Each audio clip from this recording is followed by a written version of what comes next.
speaking again as a Michigan Wolverine, Maryland is always the game before Ohio State, the week before Ohio State. And I Loxley scares me as a Michigan fan because I really like him. I really like he's smart and he's got you guys whipped up and he's got you guys focused.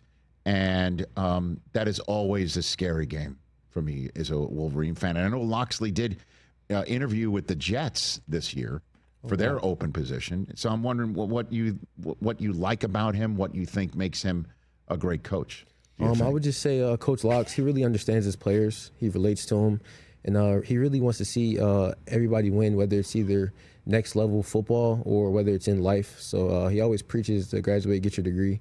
And then he really just wants to see guys win. He does a lot for them. He puts a lot of time into it. And then he also has a lot of resources available for us. We had like a mentorship program. So he put us with mentors with really successful people in the business world or like their dentists or just a lot of different fields. Who did he hook you up with? So my guy, his name is Sean Murphy. So he's really into tech, like IT stuff. So I still talk to him to this day. I actually just seen him recently at a Maryland basketball game. Right.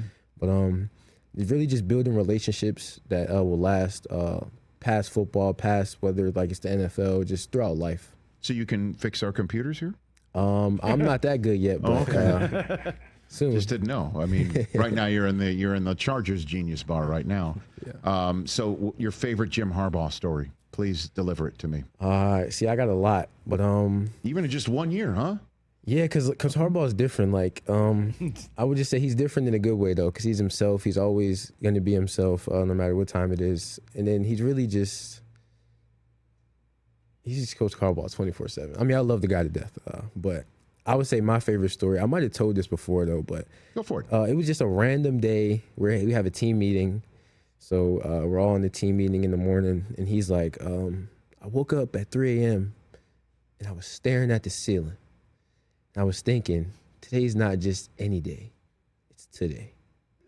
And like everybody's laughing and all that, so I was laughing, things like that. But like once you really think about it, like it's not just any day, it's today. So like what are you gonna do with it? How are you gonna maximize it? How are you gonna take a step to move forward to achieve what you wanna do? So I would say his stories or his lessons sound cheesy, but they have real things or real meanings behind them. Has there anything that he said required interpretation for you where some of the guys in the room were like, what did you just say? And then you all had to get together to discuss the meaning of it? I would say that happens kind of a lot. Like he says a lot of stuff and the guy's like, what does that mean? And then like, we'll be talking about it the rest of the day and then we'll get to the bottom of it. We'll figure out what he means. And it's like, oh, that really makes sense. But I mean, a lot of times he really just speaks from the heart or he speaks from how he feels because He really just wants to help a lot of people. He wants to see people win, stuff like that. So he really just finds different ways to relate to people or different stories or different messages that can touch different people. How do you think that translates to a successful season like you guys had last year? Now, obviously, it was your first year in the NFL, so you don't have a frame of reference about the previous year, but it didn't go very well.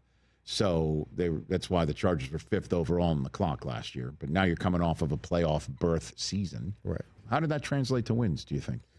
I would just say when people talk about culture, I would say that's really real with the Chargers because that's something that it's something that's like an action. Like he puts it in action like it's like our habits, our behaviors, things like that.